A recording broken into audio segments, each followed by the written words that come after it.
Au nom du Père et du Fils et du Saint-Esprit, ainsi soit-il. Notre Père qui êtes aux cieux, que votre nom soit sanctifié, que votre règne arrive, que votre volonté soit faite sur la terre comme au ciel. Donnez-nous aujourd'hui notre pain de chaque jour. Pardonnez-nous nos offenses, comme nous pardonnons à ceux qui nous ont offensés. Et ne nous laissez pas succomber à la tentation, mais délivrez-nous du mal, ainsi soit-il. Saint Pédis, au nom du Père et du Fils et du Saint-Esprit, ainsi soit-il. Alors cette lettre, maintenant c'est une lettre du 5 mars 1911 du cardinal Ferrari, donc toujours l'archevêque de Milan, au cardinal Delay. Donc il répond, le cardinal Ferrari répond au cardinal Delay à sa lettre du 1er mars. Et il remercie avant tout de ce qu'on lui a dit dans le but de lui ôter toute préoccupation, mais il revient sur les accusations déjà connues de Laris Cosa et il exprime, dit-il, sa vive douleur à cause de 3 soucis qui, je le sens, se manifestent petit à petit autour de mes affaires et de celles de Milan. Donc 3 soucis. Le premier, on pense que je veux m'obstiner à considérer qu'à Milan, il n'y a pas de modernisme. Je n'ai jamais nié qu'il y ait ici un peu de modernisme. Et il continue en disant qu'il a agi contre. Le deuxième souci, on pense que l'archevêque fait cause commune avec l'Unione. Il n'y a rien de plus faux. L'Unione appartient à une société d'actionnaires, vraiment indépendante par rapport à l'archevêque. J'ai favorisé le journal, je le répète pour la 10e fois, parce que le Saint-Père me l'a demandé clairement. Et je l'ai aussi recommandé au clergé. Soit parce que le clergé, avec un nombre important d'actions, peut y exercer plus efficacement une bonne influence, soit parce que le journal se répand dans la population pour se substituer à la mauvaise presse, soit aussi pour empêcher ce même clergé de lire les journaux libéraux. Il est inutile de le dissimuler.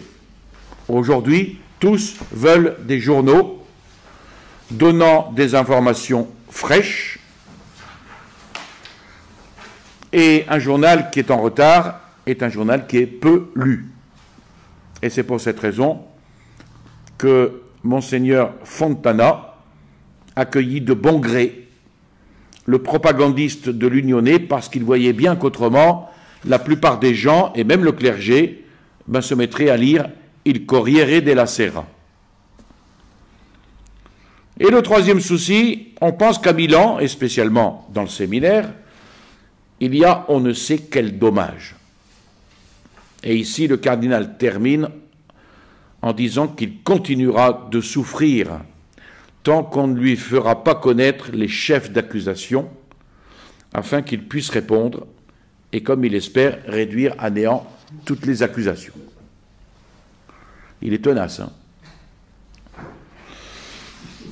Ensuite, nous voyons une lettre de Monseigneur Gottardo Scoton au cardinal Delay. Donc le même jour, 5 mars, Monseigneur Gottardo Scoton écrivait lui aussi au cardinal Delay en lui envoyant des coupures de journaux concernant le fameux différend. Ensuite, il traite la question de la malheureuse interview dont on a déjà parlé. Je vous assure, écrit-il, que j'ai accepté l'interview très confiant dans le fait que mon affectueux respect envers la personne du cardinal Ferrari serait publié par d'autres chers et avec une plus grande réclame. J'ai été trompé. Et les correspondants, qui me paraissaient loyaux et qui disaient partager mon point de vue, purement catholique et favorable au pape, déformèrent mes idées. Ils se sont servis de mon profond respect pour le pape pour me présenter comme étant irrespectueux envers l'archevêque. Patience, c'est en se trompant qu'on apprend. Ensuite, Monseigneur Gottardo-Scoton exprime un seul désir, savoir quelle attitude le pape et le cardinal Delay désirent qu'ils prennent. Dois-je me taire? Je serai silencieux comme une tombe, en laissant se déchaîner contre moi non seulement la clamor turbarum, la clameur de la foule, mais aussi, s'il le fallait, les coups de bâton.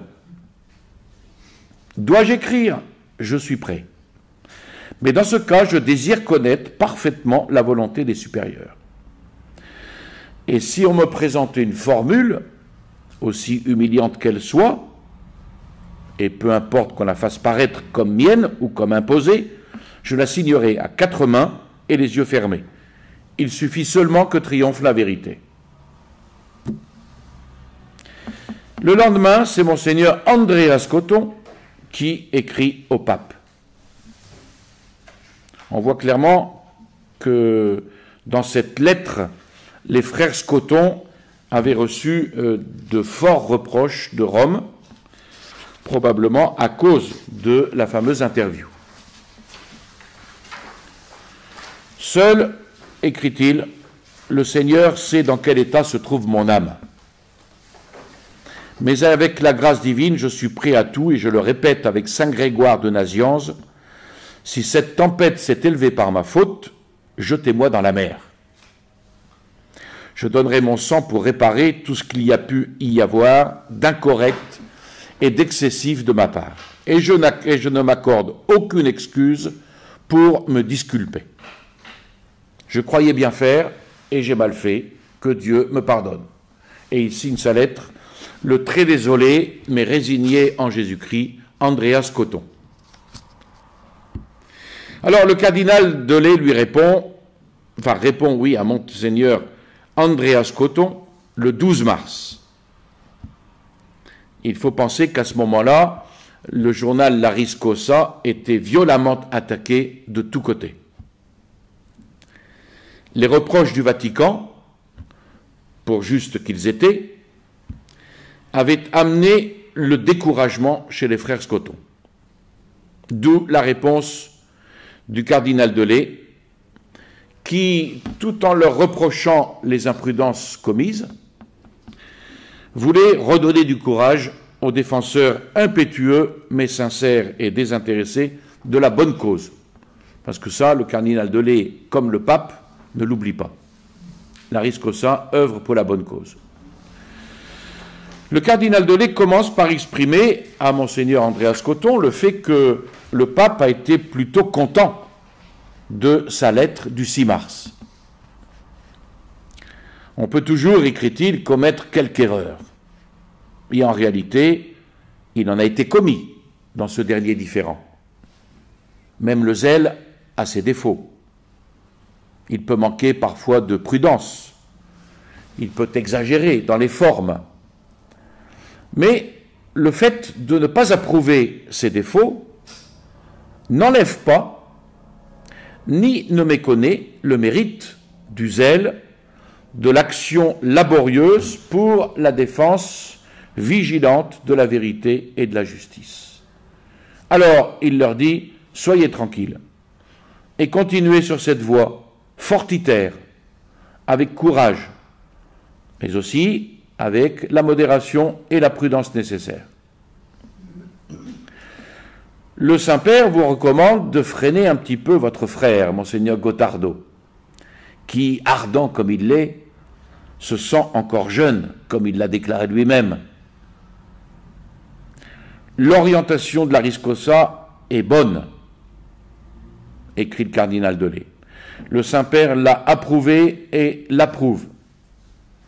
Mais quand, pour la défense de la bonne cause, le journal croit devoir attaquer des choses ou des personnes, il convient, et c'est même un devoir, de ne pas y impliquer l'autorité et la personne du Saint-Père. Ayez devant les yeux cette règle, il n'y a que celui qui ne fait rien qui ne se trompe jamais. Et ici, on sait bien apprécier cette condition de la fragilité humaine. Donc vous voyez, le ton est très encourageant. Le 19 mars 1911,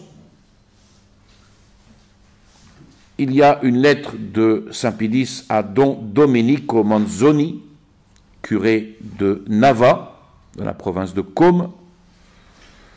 Quelques paroles simplement qui montrent comment Pidis avait très bien compris que tout le vacarme qu'on avait fait avait pour but d'abattre la presse purement catholique.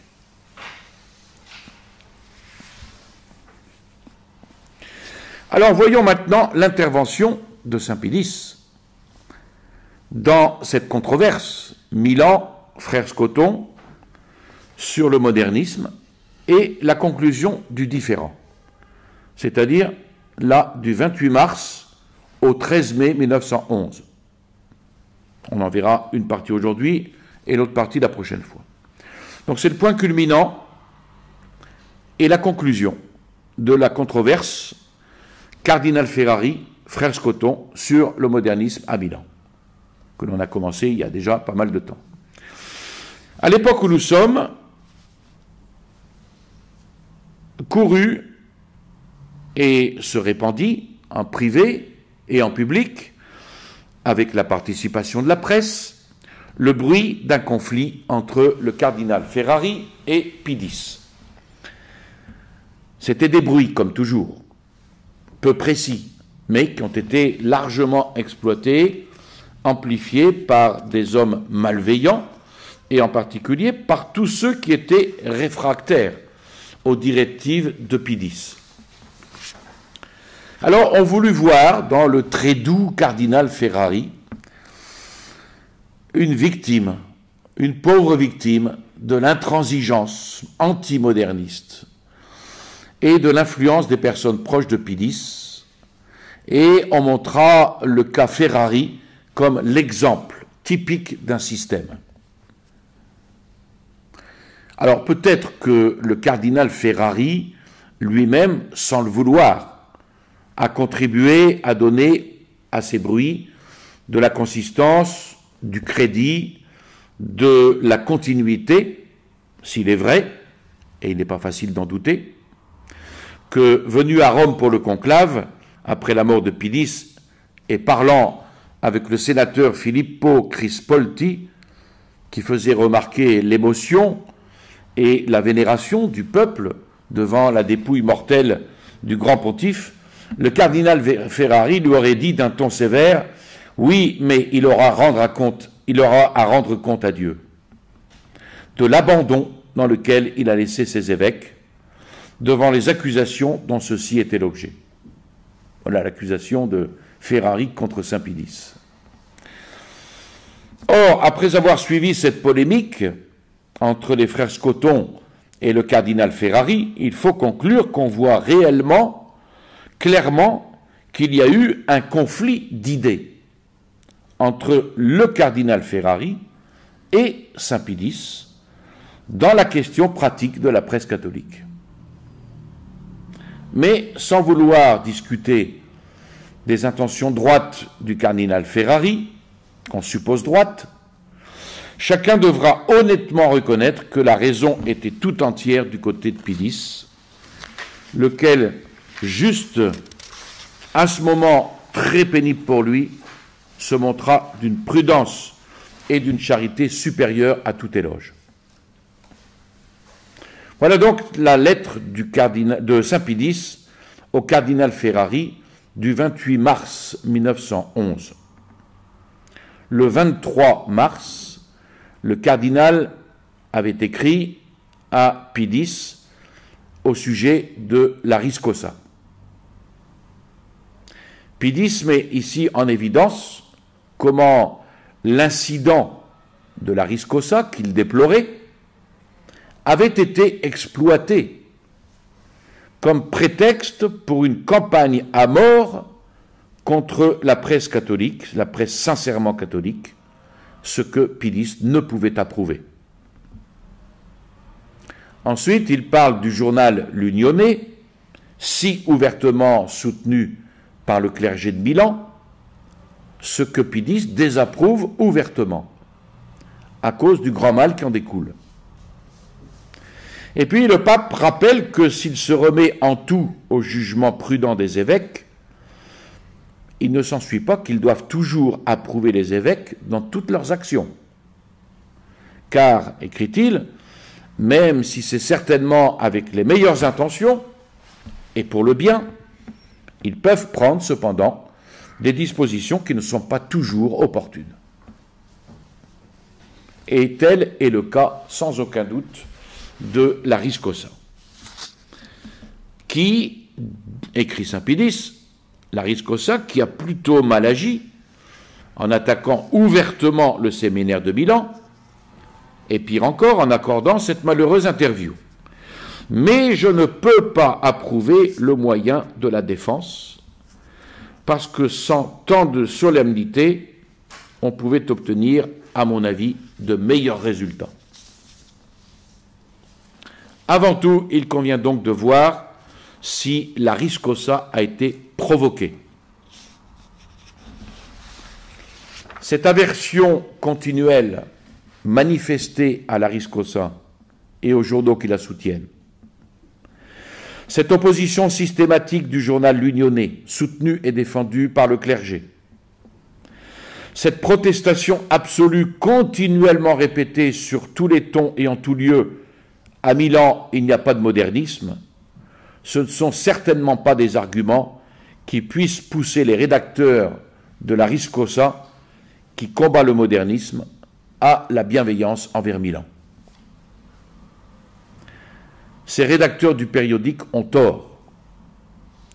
Ils ont tort lorsqu'ils se laissent entraîner dans les attaques par la passion, lorsqu'ils tirent des conclusions générales à partir des cas particuliers, et lorsqu'ils s'en prennent aux personnalités. Mais ils ont cependant une circonstance atténuante à leur faute, qu'en connaissant le mal, ils se trouvent face à ceux qui le nient obstinément et utilisent pour se défendre les mêmes armes que celles avec lesquelles ils sont frappés. Dans sa dernière lettre, le cardinal Ferrari avait avoué que même à Milan, le modernisme existait. Quant à moi, écrit saint Pidis, je crois que dans le séminaire et le clergé, sauf quelques exceptions, il n'y a pas de modernisme théorique, mais par contre beaucoup de modernisme pratique. On enseigne la saine doctrine, mais on est plus large dans la manière de l'appliquer. Et lorsque le clergé d'un diocèse est entièrement engagé à maintenir et à défendre un journal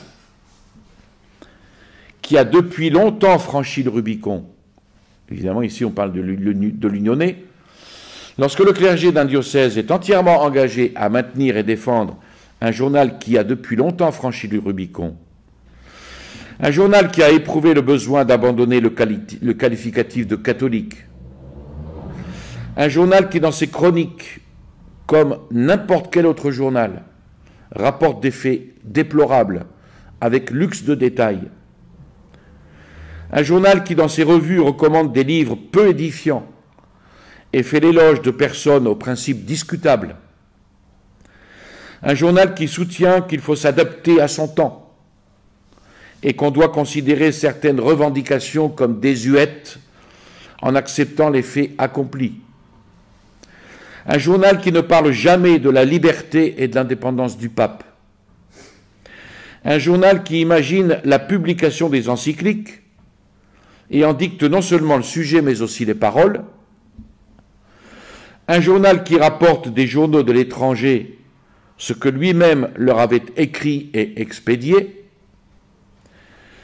Quand ce clergé réuni pour les exercices spirituels, parmi les recommandations du dernier jour, ajoute celle très vive de soutenir l'Unionnais, qui, en pleine harmonie avec ses confrères, il Corriere d'Italia, il Momento et l'Avvenire, s'efforce d'imposer le silence et d'enterrer, si cela était possible, les censeurs opportuns qui se maintiennent vraiment catholiques, oh, écrit saint Pie, il est impossible que ce clergé ne s'imprègne pas des principes du journal qui lui est recommandé et qu'il a chaque jour sur les yeux. Il est impossible en outre qu'il ne s'adapte pas à une mentalité vraiment différente de celle dont il devrait être pénétré. De plus, le désir de voir enterrer les journaux qui ne sont pas d'accord avec l'Unionnais et ses comparses s'est douloureusement montré à cette occasion, dans laquelle s'est élevé le cri de mort à la Riscosa. Si j'ai été étonné, poursuit saint Pie, de l'ingénuité des rédacteurs de ce périodique, qui semble-t-il ne connaissent pas encore leurs adversaires acharnés, j'ai été encore plus étonné par ceux qui, en exprimant à votre éminence leurs condoléances, montrent qu'ils n'ont pas compris contre qui était faite cette guerre et où aboutissait leur démonstration. C'est justement pour cela que j'ai apprécié l'attitude prudente de cet évêque qui, avant de signer son article, a demandé mon avis et auquel j'ai fait répondre par télégramme: le meilleur conseil, c'est le silence.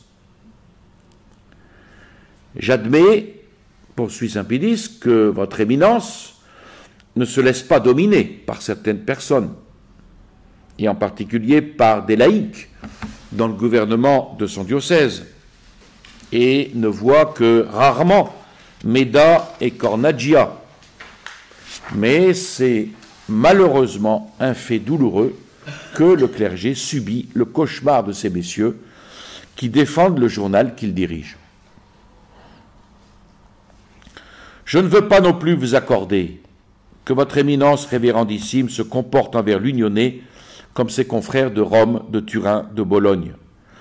Parce que, jusqu'à présent, je ne crois pas savoir que le clergé de ces diocèses se soit montré chaud partisan des frères de l'Unionnais, et que sous le prétexte du moindre mal, qui au contraire est un mal très grave, il les recommandait. Et que si, eu égard au principe que chaque évêque doit savoir ce qui est plus avantageux pour son diocèse, j'ai respecté l'attitude des évêques qui gouvernent dans leur diocèse, dans lesquels s'impriment ces journaux hybrides, chacun, cependant, connaît ma pensée à son égard, à cet égard. Et dans aucun des diocèses nommés, le clergé n'a parlé comme à Milan, avec mépris, de l'Unità Cattolica et de la Riscosa, en tâchant de diffuser le journal diocésain comme étant le meilleur par excellence. Donc cette lettre de saint Pie est forte. Hein. Eh bien, le cardinal Ferrari va répondre encore à la lettre du pape. Il répond le 3 avril. Dans cette réponse, on va voir que le cardinal Ferrari est encore préoccupé par son cas particulier. Et il ne réussit pas, est-ce qu'il ne veut pas, j'en sais rien, en tout cas il ne réussit pas à voir les motifs plus élevés et généraux qui déterminaient l'attitude de Pie X.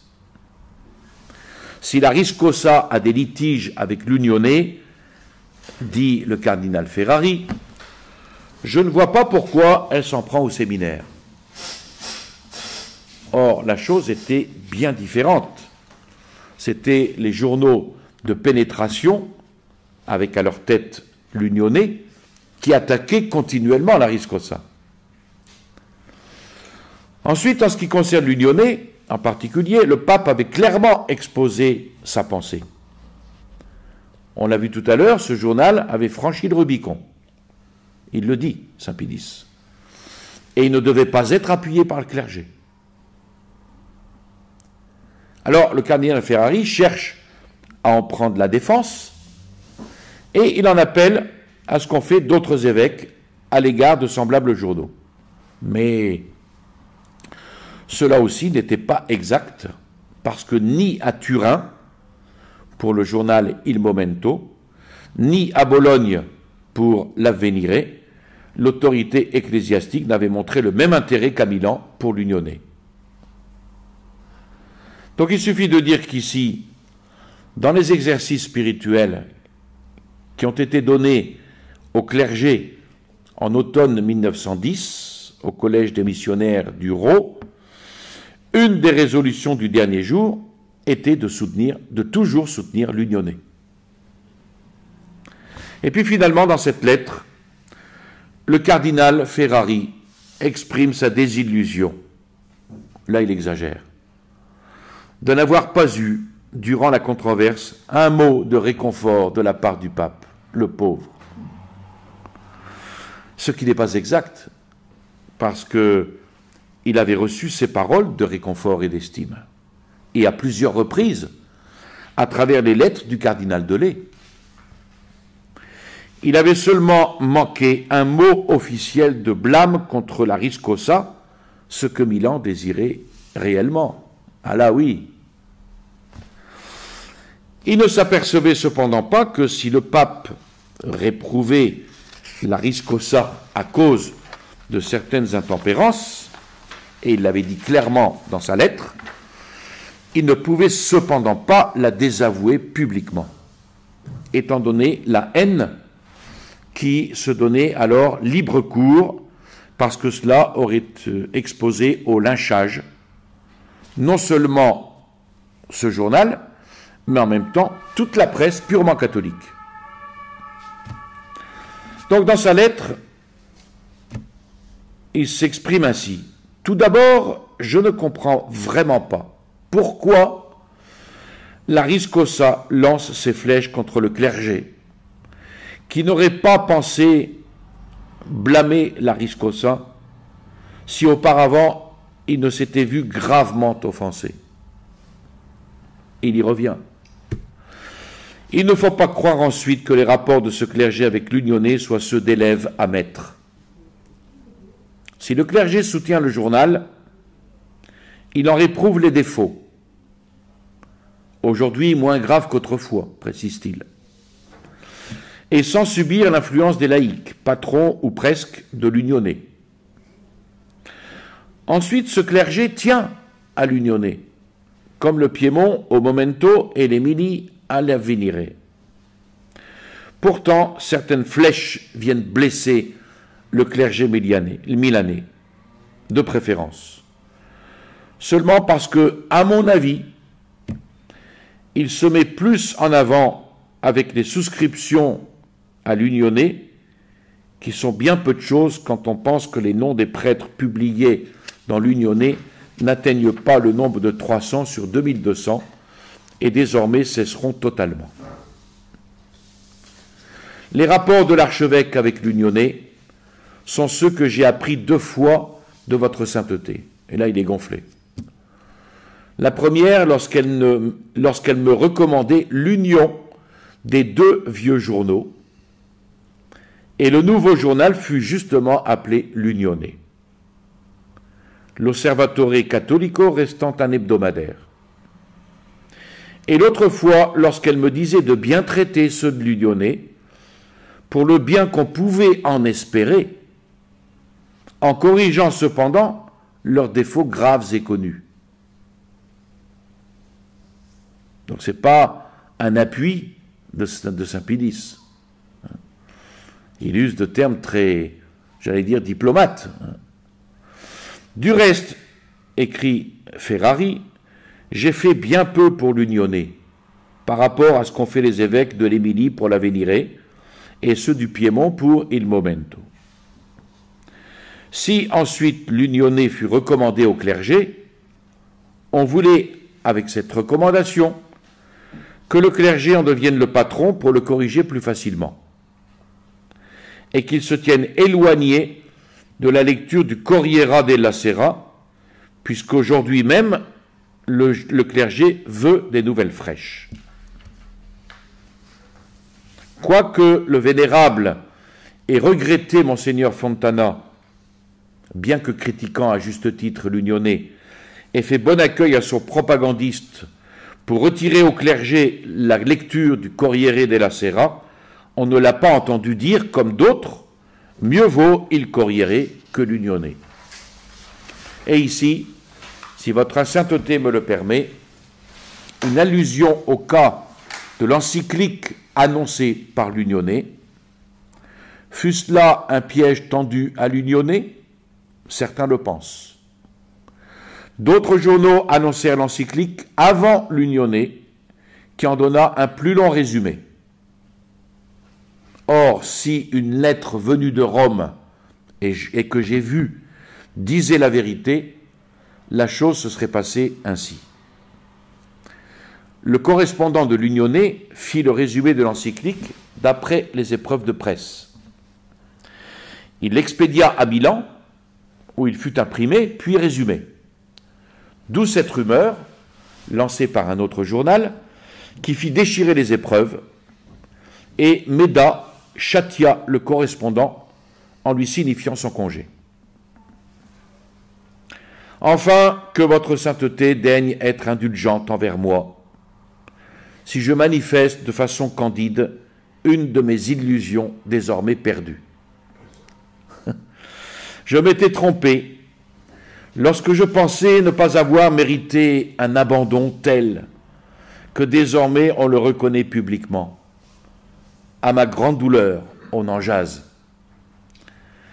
Votre sainteté désapprouve le moyen par lequel l'honneur de ce séminaire et le mien ont été défendus. Je m'incline avec vénération devant votre auguste parole. Cependant, si je me suis trompé, il me semble ne pas être totalement indigne de votre pardon. Car j'ai agi de bonne foi, j'ai agi sur la parole que votre sainteté m'a donnée il y a 3 ans déjà, il insiste, pour un cas beaucoup moins grave, et parce que le moyen dont je me suis servi me paraissait le moindre mal. Mon séminaire, étant accusé publiquement d'être une pépinière de modernisme, accusation très grave si l'on y pense bien, en substance, j'ai répondu ainsi, sans parole injurieuse, ce n'est pas vrai. Et même si cela avait été vrai, un journal catholique n'aurait pas dû lancer sur la place publique cette énorme accusation. Je n'ai rien dit d'autre, et cela me semblait peu. Mais entre-temps arriva cet ouragan d'autres accusations de la part de ce journal, comme la première fois, contre lesquelles s'élevèrent tant de voix, et même celles de très vénérables confrères. J'avoue très sincèrement que j'espérais un signe, même un seul de la part du Saint-Père. Ce fut une illusion, et je m'aperçus que je méritais pire que le silence, parce que quelqu'un qui se tait parmi mes très vénérables confrères a désormais parlé du télégramme qui le rendit silencieux, d'où une autre grande mortification pour moi. Voir mes confrères, au moins indirectement, à cause de moi, désavoués par le Père suprême. Je vous salue Marie, pleine de grâce, le Seigneur est avec vous. Vous êtes bénie entre toutes les femmes, et Jésus, le fruit de vos entrailles, est béni. Sainte Marie, Mère de Dieu, priez pour nous pauvres pécheurs, maintenant et à l'heure de notre mort, ainsi soit-il. Au nom du Père et du Fils et du Saint-Esprit, ainsi soit-il.